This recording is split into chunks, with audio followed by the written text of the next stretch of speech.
Court ಆವರಣದಲ್ಲಿ ಪಾಕಿಸ್ತಾನ ಜಿಂದಾಬಾದ್ ಅನ್ನುವಂಥ ಕೂಗು ಜಯೇಶ್ ಪೂಜಾರಿ ಕೋರ್ಟ್ ಆವರಣದಲ್ಲಿ ಈ ಮಾತು ಕೇಳಿ ಬಂದಿದೆ.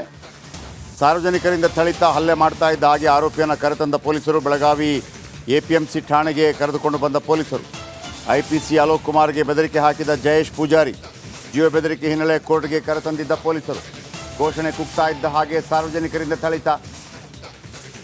ಕೋರ್ಟ್ ಆವರಣದಲ್ಲಿ ಪಾಕಿಸ್ತಾನ ಜಿಂದಾಬಾದ್ ಅಂತೇಳಿ ಜಯೇಶ್ ಪೂಜಾರಿ ಆತ ಘೋಷಣೆ ಕೂಗ್ತಾ ಇದ್ದ ಹಾಗೆ ಸಾರ್ವಜನಿಕರಿಂದ ಥಳಿತ ಹಲ್ಲೆ ಮಾಡ್ತಾ ಇದ್ದ ಹಾಗೆ ಆರೋಪಿಯನ್ನು ಕರೆತಂದ ಪೊಲೀಸರು.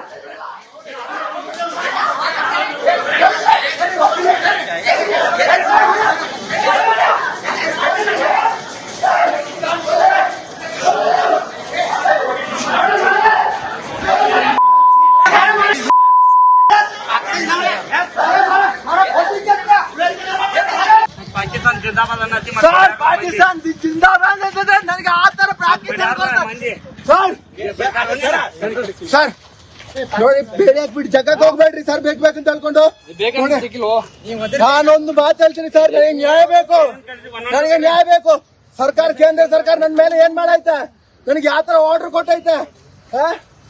ಪಾಕಿಸ್ತಾನ ಜಿಂದಾಬಾದ್ ಸರ್ ಪಾಕಿಸ್ತಾನ ಜಿಂದಾಬಾದ್ ಅಂತಂದ್ರೆ ನನಗೆ ಆ ತರ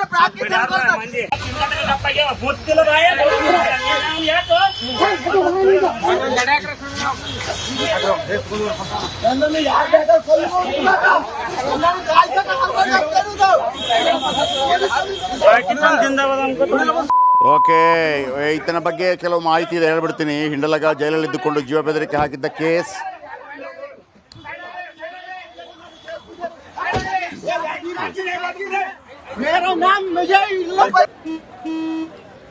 ನಡಿ, ಈಗ ಶುರು ಮಾಡೋಣ. ಕೇಸರಿಯಿಂದ ಮನೋಲ್ಲಾಸ ಮನಸ್ಸು ಮತ್ತೇರಿ ಕುಣಿದಾಡಿದೆ ನೋಡು, ಮನಸ್ಸು ಮತ್ತೇರಿ ಕುಣಿದಾಡಿದೆ ನೋಡು.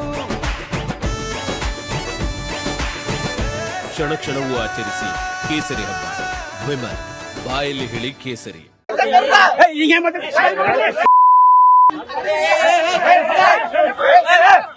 ನಿತಿನ್ ಗಡ್ಕರಿಗೂ ಜೈಲಿನಿಂದ ಕರೆ ಮಾಡಿ ಜೀವ ಬೆದರಿಕೆ ಹಾಕಿದ್ದ ಜಯೇಶ್ ಪೂಜಾರಿ ಕೋರ್ಟ್ನಲ್ಲಿ ತನ್ನ ಅಹವಾಲು ಸ್ವೀಕರಿಸ್ತಾ ಇಲ್ಲ ಅಂತ ಪಾಕ್ ಪರ ಘೋಷಣೆ ಕೂಗಿ ವಿಕೃತಿ. ಕೋರ್ಟ್ ಆವರಣದಲ್ಲಿ ಪಾಕಿಸ್ತಾನ ಜಿಂದಾಬಾದ್. ಆ ಸಂದರ್ಭದಲ್ಲಿ ಸಾರ್ವಜನಿಕರು ಹಿಗ್ಗಾಮುಗ್ಗಾ ಥಳಿಸಿದ್ದಾರೆ. ಥಳಿಸಬೇಕು. ಅವತ್ತು ವಿಧಾನಸೌಧದಲ್ಲಿ ಕೂಗಿದಾಗಲೂ ಕೂಡ ಹೀಗೆ ಥಳಿಸಬೇಕಿತ್ತು. ಏನ್ ತಮಾಷೆ ಆಗೋಗ್ಬಿಟ್ಟಿದೆ ಇದೆಲ್ಲ.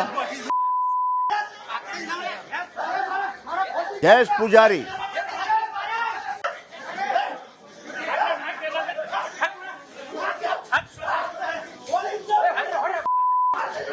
ಆಮೇಲೆ ಒಪ್ಕೊಂಡಿದ್ದಾನವ.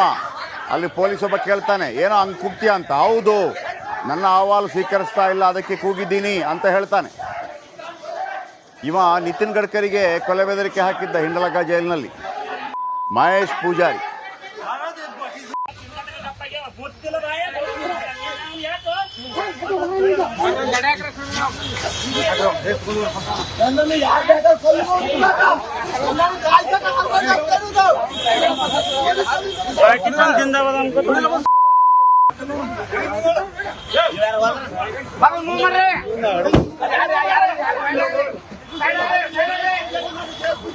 ಹೆಚ್ಚಿನ ಮಾಹಿತಿ ಕೊಡ್ತಾರೆ ಮಹೇಶ್ ಪೂಜಾರಿ. ಹಿಂಡಲಗ ಜೈಲಲ್ಲಿದ್ದ, ಈ ಹಿಂದೆ ಕೊಲೆ ಬೆದರಿಕೆ ಹಾಕಿದ್ದ ಜೈಲಿಂದಲೇ, ಅದು ಕೂಡ ನಿತಿನ್ ಗಡ್ಕರಿ ಅವರಿಗೆ, ಕೇಂದ್ರ ಸಚಿವರಿಗೆ. ಈ ಬಾರಿ ಕೂಡ ರಸ್ತೆ ಸಚಿವರು, ಹೆದ್ದಾರಿ ಸಚಿವರಾಗಿದ್ದಾರೆ ನಿತಿನ್ ಗಡ್ಕರಿ. ಈ ಹಿಂದೆ BJP ರಾಷ್ಟ್ರಾಧ್ಯಕ್ಷರು ಕೂಡ ಆಗಿದ್ದರು. ಮೈಲಾರಿ ನಮ್ಮೊಂದಿಗೆ ಇದೀಗ ನೇರ ಸಂಪರ್ಕದಲ್ಲಿದ್ದಾರೆ. ಮೈಲಾರಿ, ಏನಿದು ಘಟನೆ? ಯಾಕೆ ಈ ಥರ ಕೂಗ್ದ? ಏನಂತೆ ಅವನ ಅಹವಾಲು? ಹೆಂಗಾಯ್ತು ಘಟನೆ ಇದು?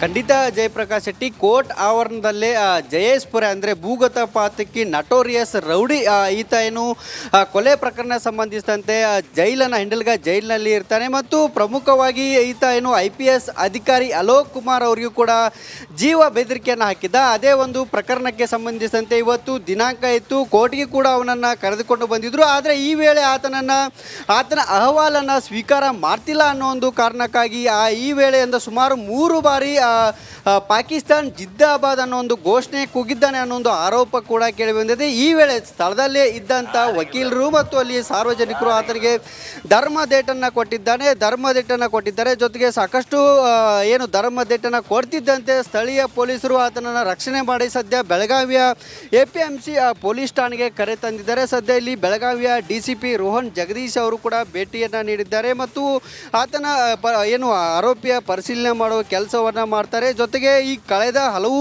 ತಿಂಗಳ ಹಿಂದೆ ಕೂಡ ಈತ ನಿತಿನ್ ಗಡ್ಕರಿ ಕೇಂದ್ರ ಗೃಹ ಸಚಿವರಿಗೆ ಕೂಡ ಕೊಲೆ ಬೆದರಿಕೆಯನ್ನು ಹಾಕಿದ್ದ. 10 ಕೋಟಿ ಕೊಡದಿದ್ರೆ ನಿಮ್ಮನ್ನು ಕೊಲೆ ಮಾಡುವುದಾಗಿ ಕೂಡ ಬೆದರಿಕೆಯನ್ನು ಹಾಕಿದ್ದ. ಈ ವೇಳೆ ನಾಗ್ಪುರ್ ಪೊಲೀಸರು ಆತನ್ನು ಕರೆದುಕೊಂಡು ತನಿಖೆಯನ್ನು ಕೂಡ ಮಾಡಿದರು. ಸದ್ಯ ಬೆಳಗಾವಿಯ APMC ಪೊಲೀಸ್ ಠಾಣೆಯಲ್ಲಿ ಈತ ಈಗ ಜಯೇಶ್ ಪೂಜಾರಿಯನ್ನು ವಿಚಾರಣೆಯನ್ನು ಕೂಡ ಈಗ ಪೊಲೀಸರು ಮಾಡ್ತಿರುವಂಥದ್ದು. ಕಳೆದ ಹಲವಾರು ಬಾರಿ ಕೂಡ ಈತ ಪದೇ ಇಂಥದ್ದೇ ಕಿರಿಕ್ಗಳನ್ನು ಮಾಡ್ತಿದ್ದ ಅನ್ನೋ ಒಂದು ಆರೋಪ ಕೂಡ ಇತ್ತು. ಸದ್ಯ ಪಾಕಿಸ್ತಾನ್ ಜಿಂದಾಬಾದ್ ಕೂಗಿರುವ ಬಗ್ಗೆ ಪೊಲೀಸರು ಕೂಡ ಪರಿಶೀಲನೆ ಮಾಡುವ ಕೆಲಸವನ್ನು ಕೂಡ ಮಾಡ್ತಿದ್ದಾರೆ. ಜಯಪ್ರಕಾಶ್.